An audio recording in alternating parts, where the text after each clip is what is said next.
Hey everybody, I'm John. I collect cards. Hope you're all doing well. It's Wednesday, May 14th, and in this video, I'm gonna kind of try to answer a question I've putting out there to all of you.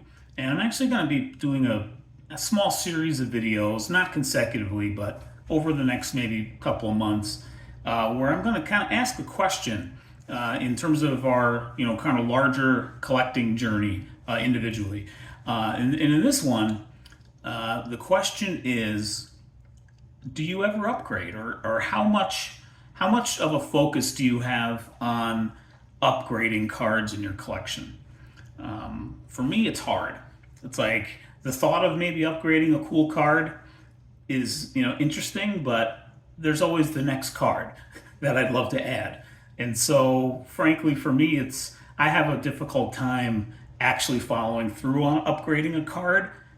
But part of the reason, and that's really at the heart of what I want to get at as I show you some cards here in a sec, is that I just love the cards that I have anyway, and they don't necessarily need to be upgraded for me to be happy with having the cards.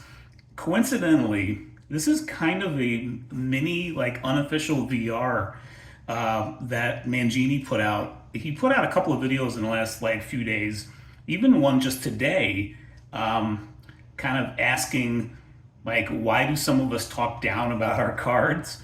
I'm probably guilty of that a little bit, maybe more than a little bit, because I do, when I show grading reveals, I'll kind of point out why I think a card got a certain grade, or I might just sort of point out, various flaws on various cards. But to me, I'm just sort of showing the card. To me, it's part of just showing the card. And I love my cards. The cards that I go out and vintage cards that I go out and buy, warts and all. And the warts, if there are any, maybe they're not even really warts. They're imperfections, and just about no card is perfect. Even a 10 has got some kind of imperfection, most likely, that maybe it still just crosses the barrier and it's a 10. But regardless, I wanted to talk about this upgrading piece a little bit, and it also kind of speaks a little bit to that other video that John did recently about asking us, how do we collect? And so the questions that I'm going to posit out there across a few videos here in the weeks to come kind of speak to a little bit as to how I collect. And most of the time, for the upgrading question, it's, I might have a card in a 2, and I love the 2, and I don't need to get anything better, even though maybe in the back of my mind I keep the thought maybe someday. But as it's played out in the last several years since I've been back in the hobby now, that hasn't happened very often. So anyway, enough of me yibber yabbing here. Let me turn the phone around and show you actually some cards, and I'll schmooze a little bit more. All right, hang on. All right, so let's show a few cards to get a little clearer picture, maybe what I'm talking about. So I received this 1958 Topps Warren Spawn in the mail this week, a couple of days ago, and it is a 2 SGC, and it looks like the all-time winningest lefty. I believe that's the case. I think he's the all-time winningest lefty. It looks like he's pitching in a snowstorm against that really cool green background, but I still went in on an auction for this and won it, and I am really happy with this card. So this represents like the latest pickup for this video, I guess you could say. This isn't the impetus actually for the video. That's going to be on the next card that I show. But I just wanted to sort of, I'm actually going to hold the little stand out of the way. I'll hold the cards. Wanted to just talk a little bit about each one of these, though, that you'll see probably about, I don't know, 8 to 10, I think I'm going to show here. But so this is a card I've been tracking for a decent while and have wanted to add to my collection, but I just didn't really want to spend the money that I would need to get say a 5 or a collector grade version of this. I just didn't want to, or at least I wasn't prepared to, or just wasn't really, I wasn't. I've been looking for this card for a decent card of this. It's been kind of on my VCP want list for, I don't know, way over 6 months, maybe a year even. Just to be one of those things that doesn't fulfill a goal, but I just really love the card and wanted to add it to the collection someday. And I got this for $23. Was my winning bid, along with tax and shipping. It came in just under 30, like 29 and change. And I'm very comfortable with that spend for this card. I love the centering on it. I was tracking another card on Greg Morris graded, so a slabbed version SGC also. I think was SGC. I think it was 3.5. It wasn't as good, wasn't as well centered as this. Didn't have as good centering as this. It was off to the right a little bit, but the background was pretty clean, and it went for double. So a 3.5 went for like $46, and so it's a $50 card out the door after tax and shipping. I paid half that for this, or just under half. And right now my budget is not very strong for pickups right now. I'm just kind of, the budget's a little light on pickups, and a little bit of saving here and there for the National, which is going to probably be a very low-key event for me this year in terms of anything I'm looking for, in terms of purchasing. Be more of a hangout kind of thing with hobby friends, and just walking the show and stuff. But because I've done the majority of my spend kind of for the year, I'd say it has happened on the front side of the year here, and I've made some really good, cool and great even pickups, and that I'm pretty psyched about. But so here in this kind of lighter stage in terms of like big shows between, say, Strongsville and the National, I'm just picking up some stuff here and there, and I was ready to pick this card up. The time was now to pick this one up, as it turned out, and I love it. I love the centering on it. It's like, I hope you're not taking it as if I need to justify the purchase. It's just, I really like the card. I think it's kind of fun that he looks like he's pitching in a snowstorm. Even though I do love that green background so much, it's actually going to go pretty well with the Hank Aaron that I'm awaiting from SGC ever so patiently. It's been about 5.5 weeks now, and I still haven't popped the grades yet. I'm probably going to reach out to him in the next few days if I don't hear anything, any update in terms of the status of the order, since I dropped him off at Strongsville. But the Hank Aaron that you're seeing on the right here will go very well with this in a slab. So in terms of look, because I'm expecting that to probably get a similar grade, or maybe even a 1.5. So, but anyway, just an example that I won't need to upgrade this card. I like how I got it. I like what it is in terms of the actual card itself. Even, it's got staining on the back. Sure, fine. It's a cool card.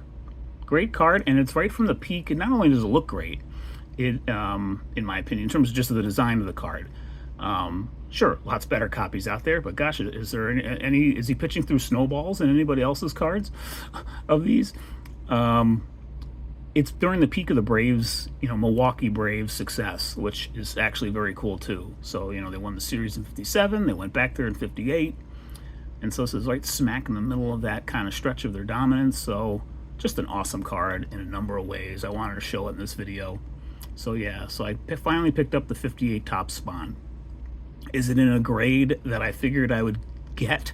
No, I figured I'd get it in a better grade. But do I love having the card, and do I love having this particular copy? Yes, I do.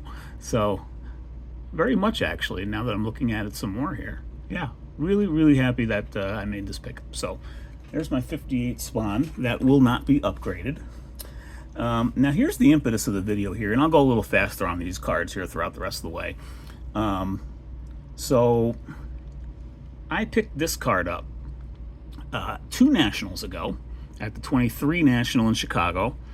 It was my first one, actually, and from the same dealer I bought 3 pre-war cards. I bought 2 Diamond Stars. I bought Lloyd Wayner here and his brother Paul, ungraded. Both were ungraded, and I graded them both. And then I also bought a Miller Huggins T205 from the same dealer, so he cut me an okay deal on all 3. And the Huggins was had a pinhole in it, so it was a 1 all the way, and I love having it because World Series a winning manager several times over for the Yankees, and very good Cardinals player. We lost them way too soon, century ago. But anyway, so this Lloyd Wayner card, I just fell in love with this card before I purchased it. I knew about what it looked like, and this was a card I was actually seeking out at that national. If I had found one at at a price that could work, I might pick it up. And so I have that memory with me. So it's like, that's part of this having a hard time upgrading is the memory of the purchase. There's a story there. Beyond the cards themselves and the stories of the players, there's the story of the pickup itself. Whether that was a purchase or a trade or whatever, or even a pack rip for if it's a more modern card, let's say, or even when we were kids. If you're a Gen Xer like me, ripping packs in the 70s and 80s. So, the impetus for this video, I'm going to put this off to the side here. A couple of Sundays ago, on Heritage's weekly Sunday auction, they had a beautiful SGC4 of this card, and I was watching it, and I was oh so close to putting in a bid. I did not. It finally got to the point where I reached a point where I was just, I could have went in on it, but it went for a decent amount versus the kind of average, but it was in the ballpark. It might have actually been a touch under average. I actually can't remember what it is now, but it just got to the point where I wasn't comfortable with making that spend at this time for a card that I truly didn't need in terms of a goal or anything. It's a beautiful card. I love this card. It's probably if it's not my favorite Diamond Stars card, it's in the top 3. Just the colors on this are so cool. The Art Deco-ness is just so cool. And the 4, upgrading to that 4 would have been, it was oh so tempting, but in the end I decided no, I don't need to do it. I like very much the copy that I have.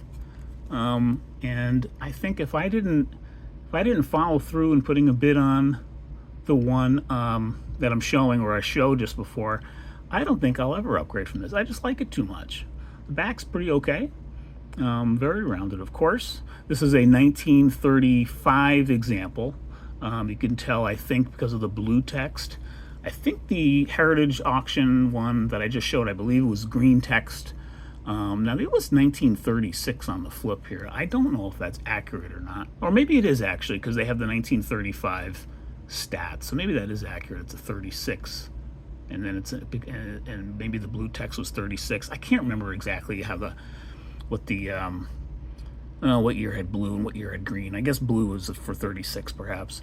But either way, that didn't even really matter or factor into anything. It was more of just the look of the card itself was awesome. But then this was awesome too, and it's super love and enjoy having this in the collection. Oh, it's just such a fun card. So fun. So anyway, that was the impetus for this video. Was the Lloyd Wayner card.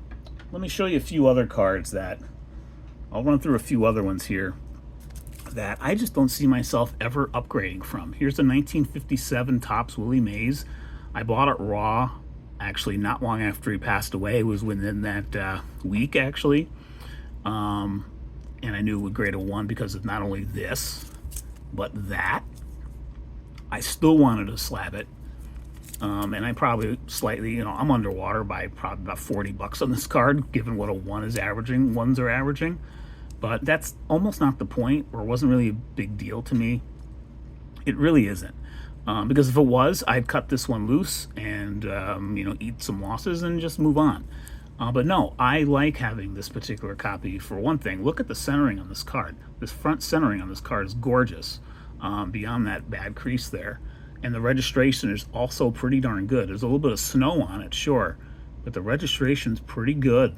That image is nice, that centering's nice, the letters pop. I think this, I love having this card, and I'll always remember when I got it. It was not long after I, heard that really sad news that we lost the Say Hey Kid.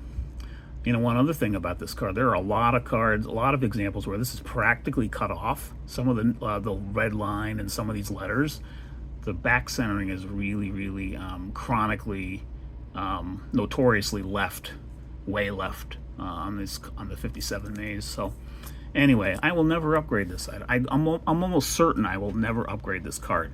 And this was probably at the time the one maze that I really truly wanted to get, that I could get reasonably, in on a turn of a dime from a budget standpoint, because it's New York Giants and it's a photograph. Like, this was the card I had been wanting, and I was like, you know what, I'm doing it now. I just want to add it. So I did, and I love having that one.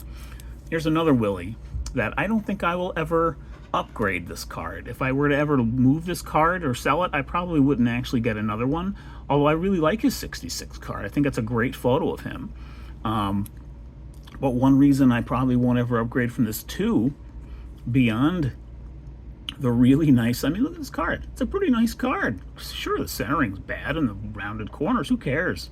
Yeah, I'm talking bad about my cards, but I'm not going to apologize for them. I know Mangini talked about how we often apologize for our cards. I don't think I ever do that. But look at that beaming smile of Willie there. He's had such a fun time playing ball, it seems like. Just how I interpret his career and what I saw in film clips and such, and watching him, on the field, what I could in video clips and in interviews and such. The guy just loved playing baseball, and he played it like nobody else. Here's the back of this card. So one other reason why I won't ever upgrade this is basically I kind of got this for nothing. I got this at a local card show here in Kalamazoo, and it was that same day I actually brought a bunch of modern Bowmans with me and sold a bunch of them to one dealer. And with the funds I got from that, I bought this, and I actually got my Topps Thurman Munson 71. That's not a great 4 that I didn't take out for this video, but I basically got those 2 cards for nothing in terms of cash that I brought with me that day to the show. It was sort of just, so in a sense, it was like a trade. That's kind of how I see it. So I really like having both of these Willie Mays cards, and I don't see myself ever upgrading from either one. So let me show a few more here, and then we'll kind of wrap this up. Here's another card that I don't ever see myself upgrading from. 57 Topps, another 57, the Dodger Sluggers card. I mean, gosh, at a glance, what's the problem with the card? The centering is pretty darn good. Sure, the round corner, some corner wear, but gosh, what an amazing photo of the Boys of Summer, or some of the Boys of Summer. We'll bring it up a little closer, tilt it. There you go. There's a crease going all the way down Gil Hodges, all across the card. So that's why it's a 2. But I got it at the LCS here in town, got it graded anyway. Knew it probably was going to get about that grade. Still absolutely love it. Love the Ebbets Field signage in the back. Oh, it's just, or the advertisements. And I'm not even a Dodgers fan, and it's getting an emotion out of me there. Oh, absolutely love that card. Fantastic. So won't ever upgrade that one. Here's another one that I won't ever upgrade this copy. So this is a 61 Topps Roberto Clemente. Bought it in a really, kind of a small lot of some Clemente stuff, and I got it for a really good price actually. And so I mean, this card almost like paid for the lot in terms of even getting this slab. So in terms of what I'm in for it. But beyond that, it's just, I'm trying to build the 61 base Carmaine design 61s of the Hall of Famers. I'm gonna, I think, pick away at that over time. I will be picking away at that over time. I need probably about, I probably should do a count at some point so I can actually tell you how many I need. I need at least a half a dozen, I'd say. But I've got all the big cards already, so, or just about all the big cards. I need Hank Aaron, and I need Ernie Banks, and Bob Gibson. Those are 3 of the biggies I still need. I need Harlan Killebrew.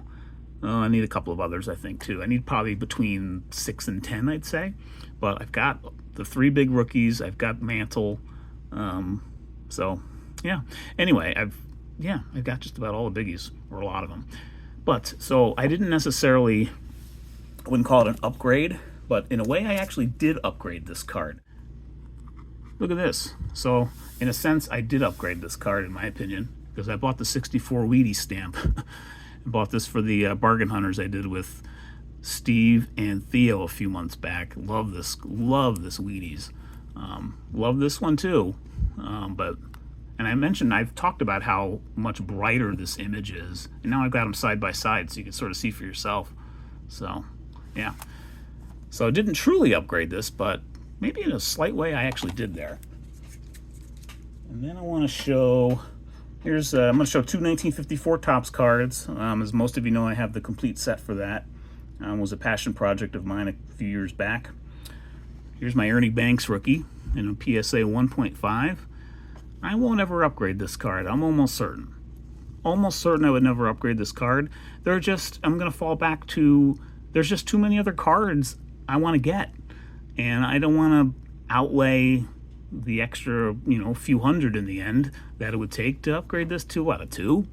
A 2.5? A 3 at the mall? It's like, why? I love the card just as this is. I mean, for one thing, I probably wouldn't get better top centering than this. These Banks rookies are notorious for getting cut off on the top or coming dangerously close to getting cut off. This actually has a decent amount of room up there. So for one thing, that's one reason alone not to change this card.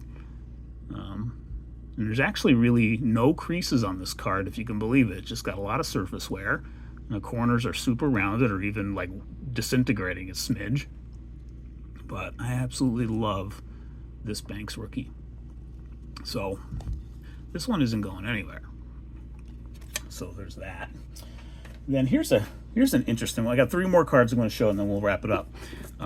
Here is an interesting one here, and I've shown all 3 of these before, including this one, this 54 Topps Ted Williams number 250, which I bought raw, and it was one of my more unfortunate grading experiences. It came back authentic, erased. For one thing, it's still not obvious to me where the erasing happened or occurred. I'm assuming it's a pencil mark somewhere. I've never really truly been able to tell where it is. I've looked on occasion. I haven't in some time now, but it doesn't seem obvious to me. So, it's like some people might want to, if they absolutely want to have a number grade, they would just move on from this and then put whatever they, sell this for, or put it toward getting a 2 or something. You could probably sell this and I could probably sell this and probably buy a 2 or a 3 maybe if I'm lucky. But would you call that an upgrade? I don't even think I'd call that an upgrade. I'd call it probably a downgrade because the quality of the look of this card is so nice. I mean, it's just such a great card, even if it did come back authentic. So I will never change this card out. I mean, regardless of a lot of these are pretty off-center to the right and almost miscut, and this one practically isn't miscut on the back. But yeah, it's just a gorgeous card.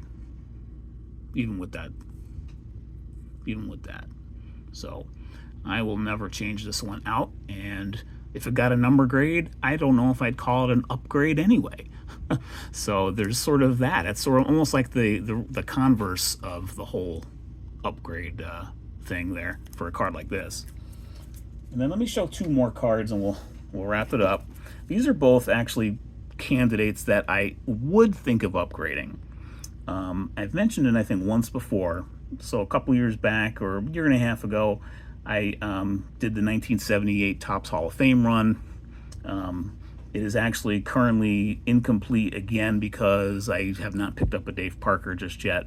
I will at some point this year. I will get that, but waiting to find hopefully a 7 at a reasonable price. His 7s and 8s, and I have all of these Hall of Famers in 7s and 8s for 1978. They're just too pricey right now, so I'm waiting for the prices to come down a little bit before I finally, kind of push the button on a buy. But I've mentioned before, or maybe once, these 2 cards from this run I have.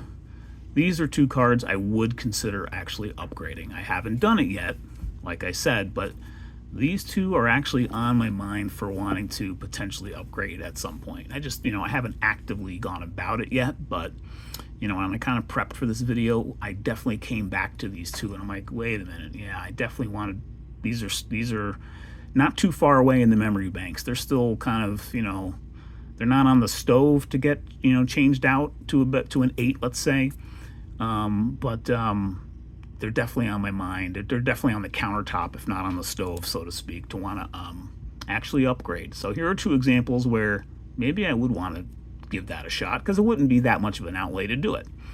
The bench is just too off-center for my taste. I definitely want to get a better centered copy of this one. And same with the Karoo. The Karoo is actually one of my favorite cards of the whole set. Love that photo of him changing from the helmet to the hat, or vice versa. It's just a super cool card, and he came off his best year in '77. So, I mean, look at those numbers he did in '77. That stat line still blows me away. So cool. Rod Carew, such a great hitter. He is pretty underrated, I have to say, as a Hall of Famer. He was a fantastic hitter, and I'm glad I got to see him hit in the latter stages of his career. Super cool card. I want to get this in an 8, I think, at some point, and better centered. So there are a couple examples where, you know, maybe I would actually upgrade at some point, but, you know, hasn't happened yet. I've had them probably for about 2 years each, so, but maybe that's a someday thing. Well, that's all the cards I've got for this video. That's a wrap for this one. If you followed all the way here and kind of thought about your own kind of, you know, collecting style as it comes to the upgrade question, do you ever do it? I'd be curious to know what your thoughts on that subject. It doesn't happen too often for me. Pretty rare, actually, and for all the reasons I was talking about for over 23 minutes. So, okay, everyone. Thanks very much for watching, and I will catch you on the next video. Take care.